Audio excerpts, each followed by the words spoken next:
Commençons par notre nouveau, Louis-Xavier. C'est une bonne question. Ce qui m'a plus étonné, je sais pas, je trouve que je n'ai pas été surpris par. Je suis quand même assez familier avec les différentes façons, les nouvelles approches, les apports technologiques qu'on peut amener en classe. Mais je pense que ce que j'ai vraiment retenu qui était le tronc commun de toutes les présentations, c'était vraiment. Tout ça, c'est dans le but de favoriser l'engagement des étudiants en classe. C'est vraiment ça le cœur, je pense, de toutes ces approches-là, c'est d'arriver à accrocher les étudiants puis vraiment de les impliquer pour les amener à apprendre, à avoir des aptitudes pour l'apprentissage, puis rendre la matière intéressante. Puis je suis pas mal sûr que c'est un challenge que tous les professeurs rencontrent, particulièrement dans mon cas où j'enseigne les maths. C'est pas nécessairement la chose la plus facile à faire. J'essaie toujours d'amener un aspect concret. Puis je pense que c'est ça qui est vraiment important, d'engager les étudiants, pas juste faire le monologue devant la classe. Moi, je dirais c'est le professeur à Ottawa avec ses 650 élèves. En tout cas, je vais parler pour moi. J'ai quand même des assez gros groupes, puis j'avais tendance à me dire, bien, avec des gros groupes, ça ne fonctionne pas, mais si lui, il réussit à 650, je devrais être correct dans mes prochains. C'est quand même compris que c'était 3 fois 200, pas un salle de... Non, il a dit 6 groupes dans la semaine. C'est ce que j'ai compris. Mais... Il y avait c'était des grands groupes. C'est quand même Anastasis, peut-être quelqu'un très connaissant du domaine, peut-être quelque chose de plus pointu. Qu'est-ce qui t'a surpris aujourd'hui? Bien, moi, j'ai été surpris de voir cette volonté politique à Ottawa, en Ontario, et aussi la bourse qui suit pour supporter l'effort pour former autant de professeurs à aller vers des modes d'enseignement plus hybrides, plus ouverts, plus flexibles probablement, pour justement essayer de rejoindre plus d'étudiants. La volonté politique institutionnelle, etc. en Ontario. Institutionnelle, mais aussi semblait être plus élevée que ça. Elle est politique, la volonté en Ontario, je confirme. Céline?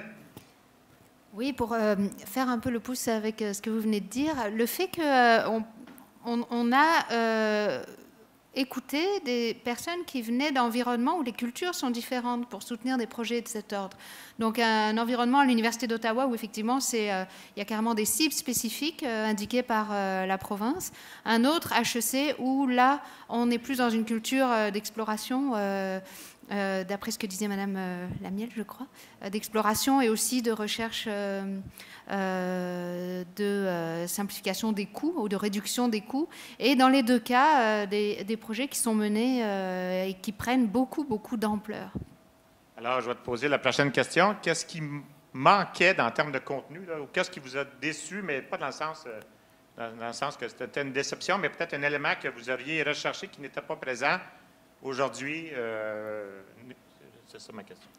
Alors, c'est pas de la déception, et en plus c'était annoncé comme un chantier à venir à HEC, c'est la question de la qualité, comment assurer un standard de qualité à tout ce qui est créé.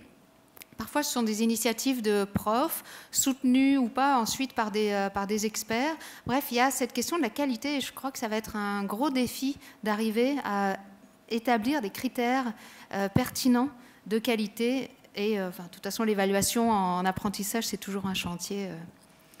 Ça ne sera jamais fini. Louis-Xavier?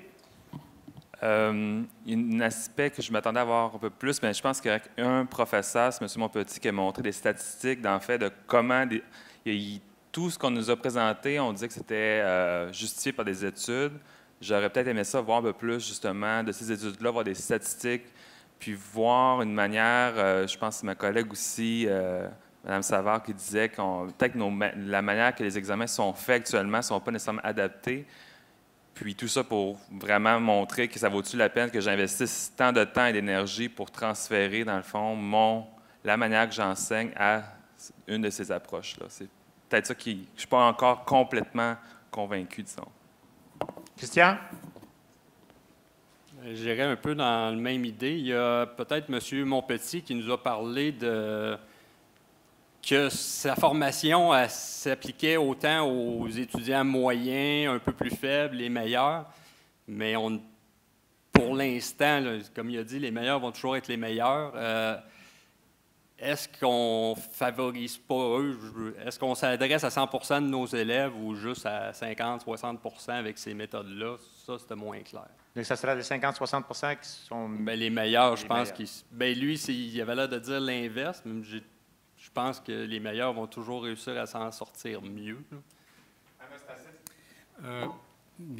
Dans une autre vie, j'étais conseiller pédagogique et si on arrivait dans une journée comme celle-ci où il y a présentation à la suite, avoir une petite séance d'atelier pratique où on puisse travailler, nous, les gens qui sont là à écouter, ça pourrait détendre un peu. Mais ce n'est pas une critique que je fais, hein, mais c'est quelque chose qu'on observe dans les journées comme ça. Hein, c'est le temps qui est limité. Oui. Ma question suivante est un peu dans le sens de... Peut-être un peu dans le sens de Christian.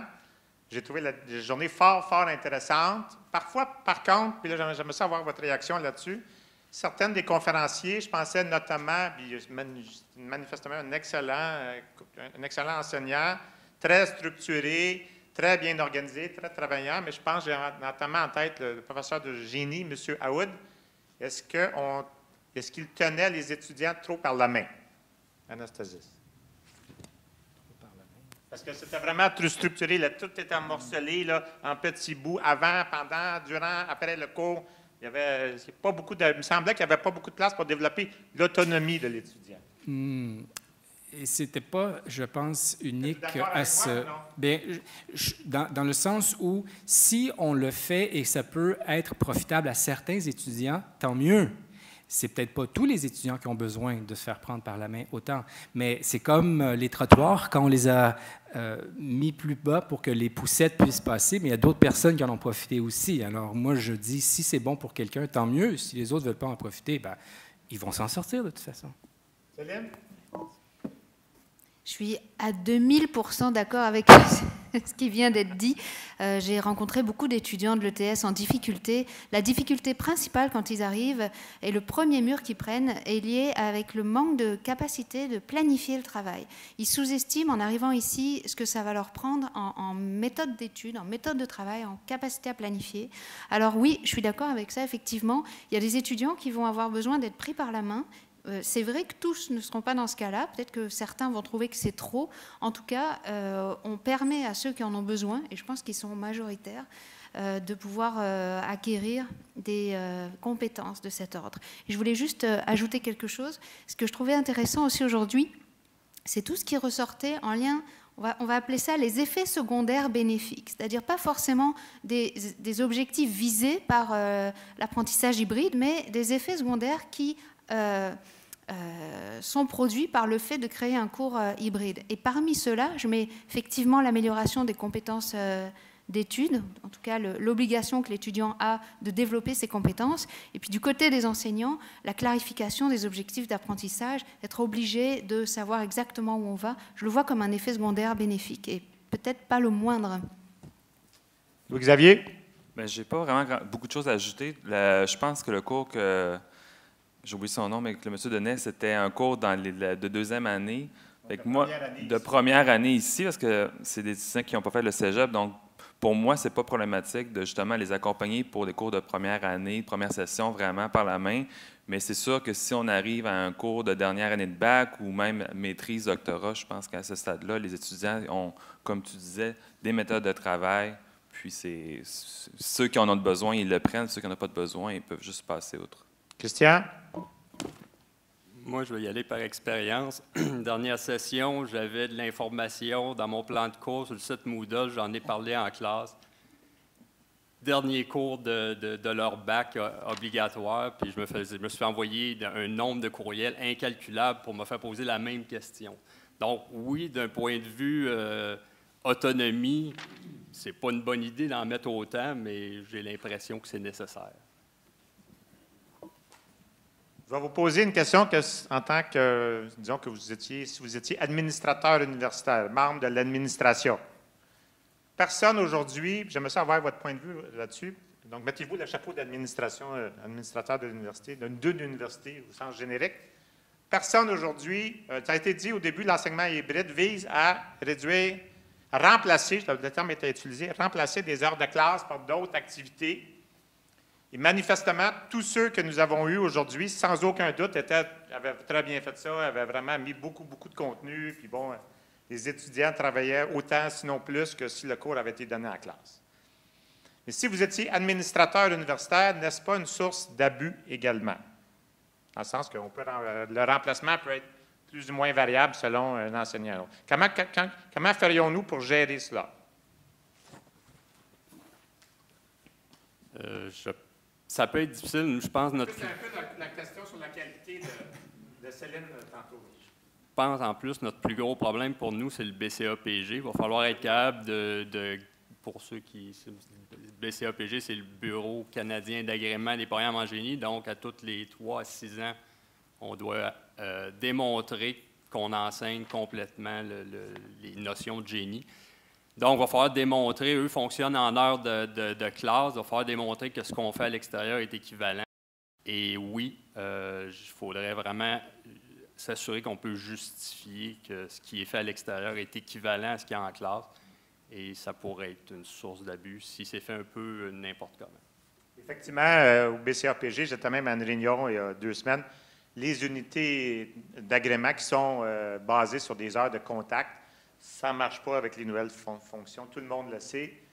Mais le remplacer, notamment par les qualités et les compétences, ce n'est pas simple. Donc, pour l'instant, les deux systèmes sont en parallèle. Et j'étais à une réunion où les doyens du Canada, des doyens de faculté du Canada étaient là, de Memorial à Victoria. Et c'est la plainte de tout le monde. Il y a 2 systèmes maintenant en parallèle, donc 2 fois plus de contraintes. Ils n'ont pas réduit un, ils n'ont pas simplifié un en rajoutant l'autre. Alors, c'est une préoccupation constante. Peut-être d'autres réponses? Je peux donner un élément. C'est Mathias qui a discuté avec Hassan, qui donne le cours de génie à l'Université d'Ottawa. Il me dit que son cours dure 3 heures, puis il est obligé à cause du BCAPG. Parce qu'il dit, selon son approche, il pourrait facilement avoir un cours d'1 heure et demie, mais il doit le laisser à 3 heures à cause des exigences du BCAPG. Donc, ça nous donne un élément ici de réponse à cette question-là. Merci, Éric. Est-ce qu'il y a d'autres qui veulent réagir à ma question peut-être un peu plus délicate, là? Peut-être quelqu'un qui n'est pas de l'ETS. Oui, peut-être, je pense qu'on a besoin on a besoin de prendre un peu de temps pour réfléchir à cette question-là d'abus, autant sur les étudiants que sur les professeurs, absolument, mais aussi sur le système de façon générale. Et peut-être avoir des données un peu plus...